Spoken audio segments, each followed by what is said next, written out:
Social media management sounds like a dream job, right? Getting paid to be creative, often while working from home. I mean, how hard could it really be? But it's difficult to find a social media manager on the internet these days that hasn't experienced burnout, a negative work environment, or inadequate pay. So in today's video, we'll learn about the biggest social media management pros and cons, and most importantly, we'll answer, is social media management even worth it anymore? Hello, and welcome back. I want to go over this very interesting little report with you today from Hootsuite. It is called the 2023 Social Media Career Report. I read through this last night. It's pretty interesting. They basically surveyed a bunch of people who work in social media marketing about kind of the job, like the mindset of the job, the outlook, the career outlook, all of that stuff. So I want to kind of go through some of the highlights with you and also just share my personal experiences.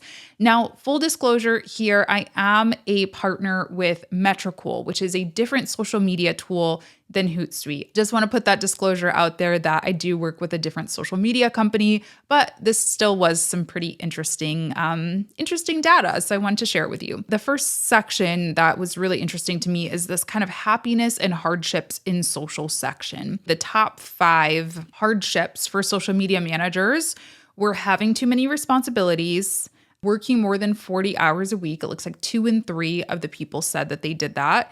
56% said that their bosses don't understand social media. About half don't have time or budget to do their jobs well. And nearly half believe that they're not fairly compensated. I can say my experience working in corporate would definitely mirror this. My experience working as an agency owner, as a freelancer, is very different. And I think this is kind of the theme that we are going to see throughout this report. Yeah, my experience as a corporate worker versus a freelancer have been very different. I mean, as a business owner, I would say, yes, I have too many responsibilities. I would actually say I have way more responsibilities than I worked in corporate. Same thing for the 40 hours or more per week. But I think the other things really get stripped away when you work for yourself. Bosses don't understand social media. I don't work with clients who either don't understand it or don't trust me to understand it for them.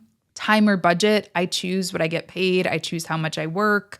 And the compensation is number one difference for me, truly, because I think when you are compensated fairly, a lot of the other hardships, I'm not going to say that they, are no longer an issue, but it's a lot easier to be like, oh, I'm working 50 hours this week, but I'm getting paid, $100,000 compared to my $50,000 at a corporate job or whatever the case may be. On the flip side, the happiness, I think this is something that we don't talk about enough, is like, if we're all so miserable, if this is just so much hard work, like, why are we all doing this? And it looks like the people whose job is entirely dedicated to social media are happier in their job, which is really interesting because you often see, oh, don't worry, my admin can do social media.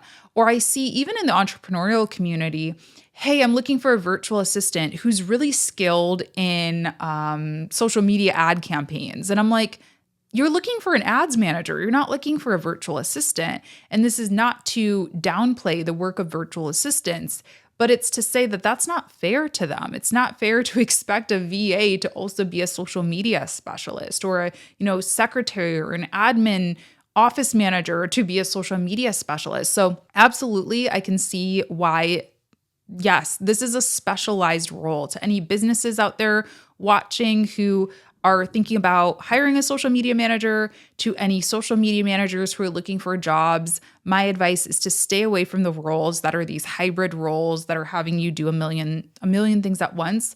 I think sometimes these are good ways to get experience.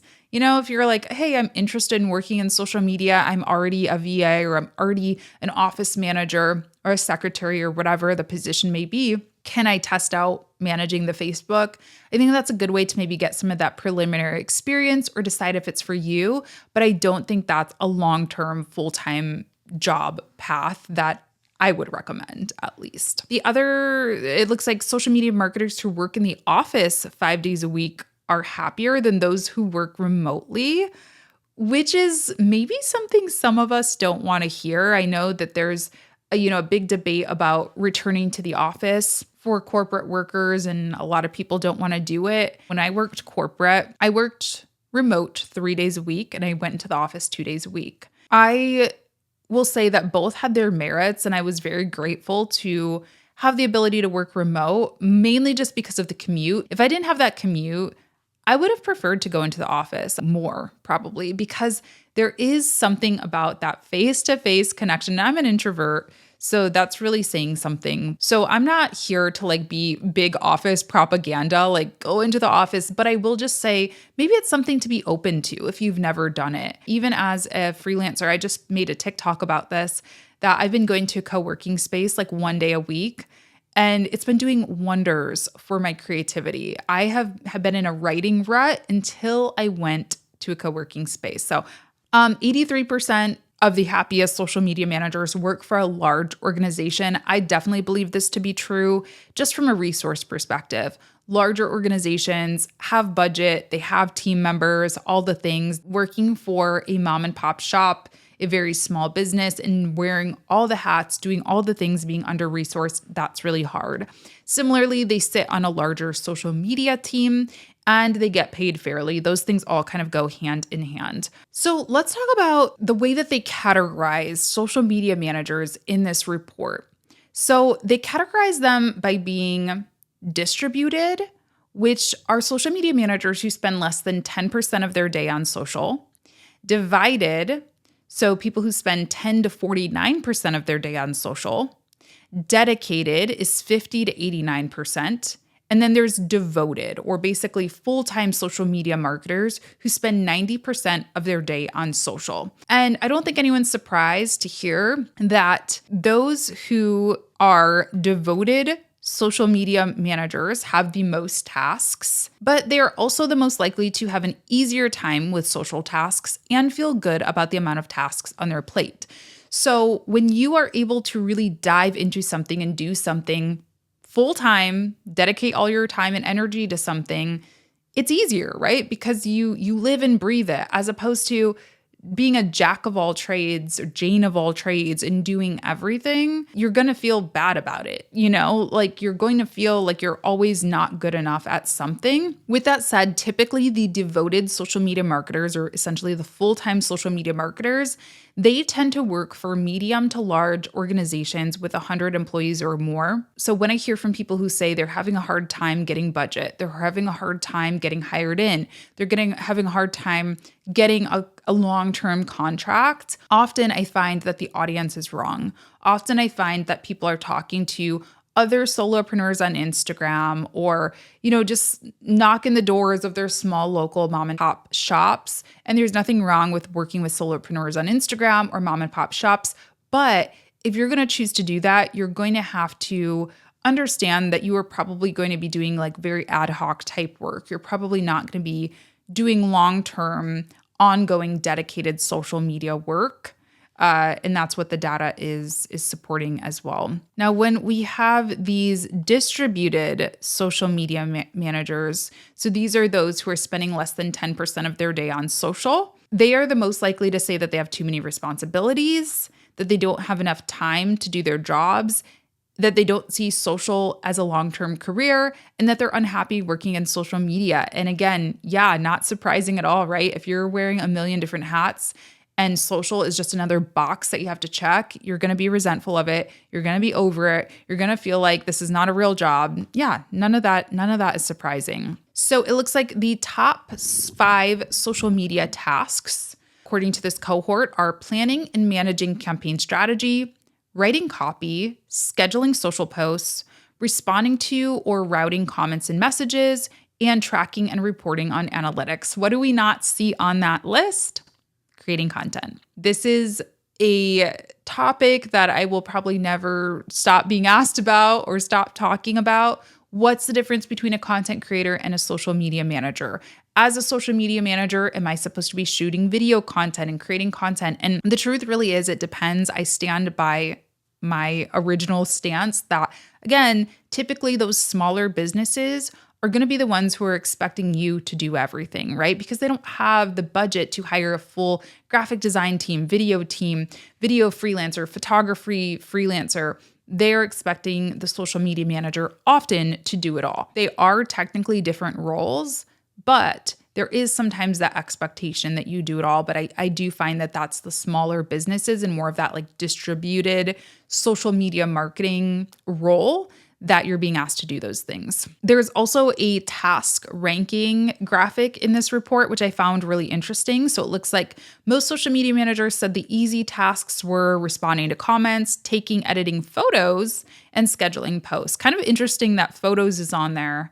It's kind of like we don't consider that content creation because we're so used to it because it's, been a thing for so long. But on the flip side of video, filming and editing videos was the hardest task or one of the hardest tasks. Also tracking and reporting on analytics, which is so important. We have to know how to do that.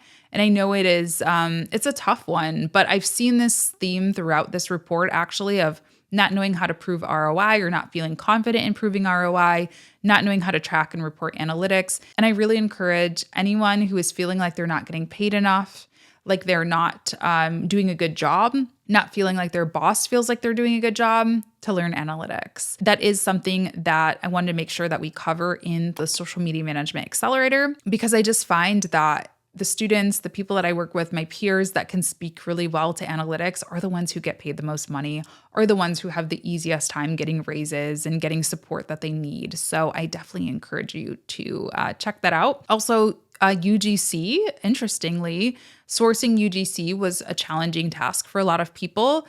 Planning and managing influencer marketing partnerships. Influencer marketing, again, that's another one that I feel like really is a different role. Yeah, if you were working for a smaller team or your even larger team is just exploring influencer partnerships for the first time, they might not have a director of influencer or director of partnerships or whatever quite yet. So that's sometimes one of those things that's thrown into the social media manager bucket, but isn't really solely a social media manager's job. Majors, degrees, get asked about this all the time. So I went to school for film, video, and media studies. And I always thought, oh yeah, like that's not very, I don't want to say not typical, but that's not a marketing degree. That's not a PR degree. So it is interesting that I ended up in marketing, but turns out a lot of us did the same thing. So those of us who went to school for journalism, communications, or media struggle with social media tasks the least. So in other words, it's actually a really good major to get into if you want to do social media. And I always say it, why is that? Why? Well, so much of social media today is video or is these communication skills, whether it's writing, photography, video.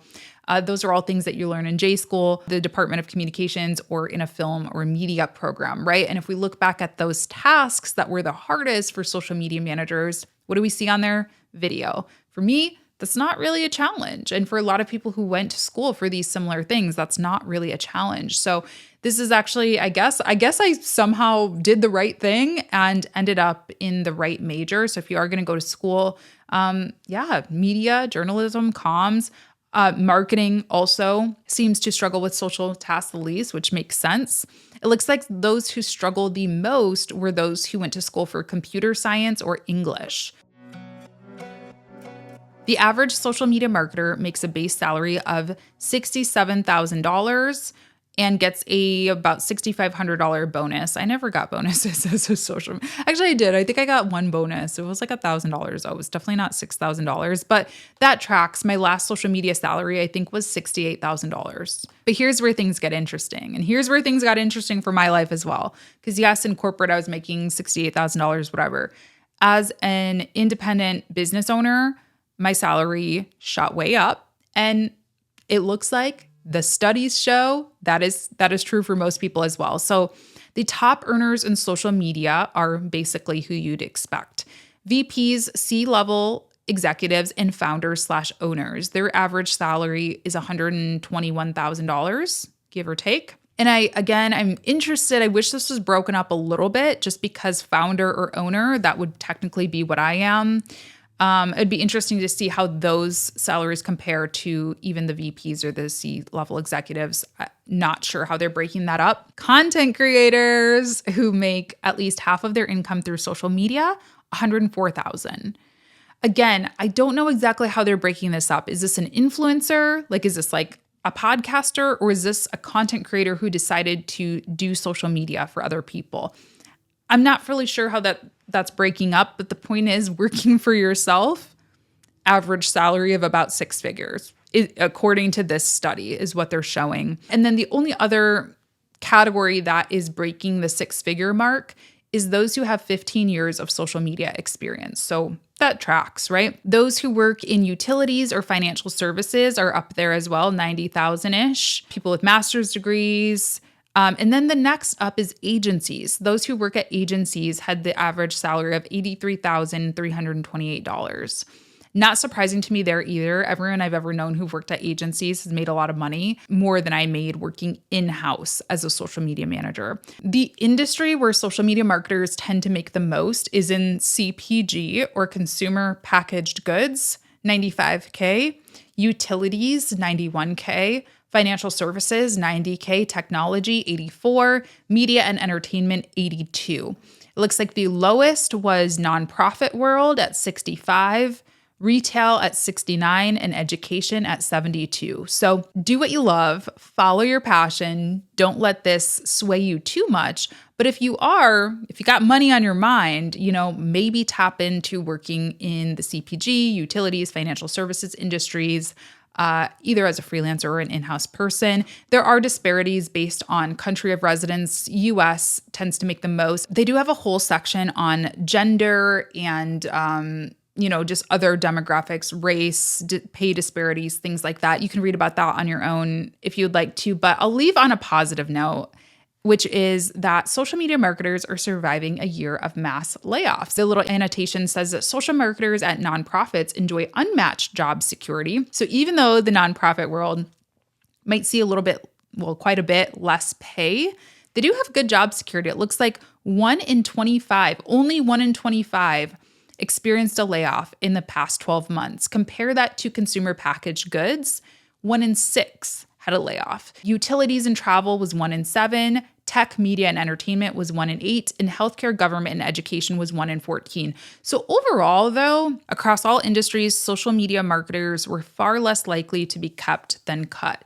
So I do think that we are seeing, in today's day and age, people understand the value of social. People understand that we are needed. People understand that you cannot realistically run a company without social media nowadays, definitely not a large organization. So I think that is the good thing. So there is so much more in this report, but those were some of the highlights.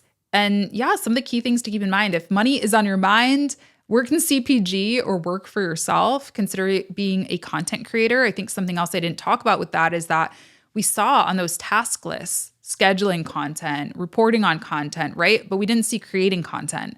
When we saw content creators who make half of their income, those are people who are creating content. And I have found this in my agency, that being able to shoot video, being able to take photos for clients has been able to up my rates so much. So consider learning that. Consider learning analytics and being able to really report on ROI. And if you are looking to go to school, I guess follow my path and go to school for comm, media, journalism. It seems like these skills actually really translate really well to social media marketing. So let me know what you think. Does this report seem to reflect your experience as a social media marketer? I'd be really curious to know.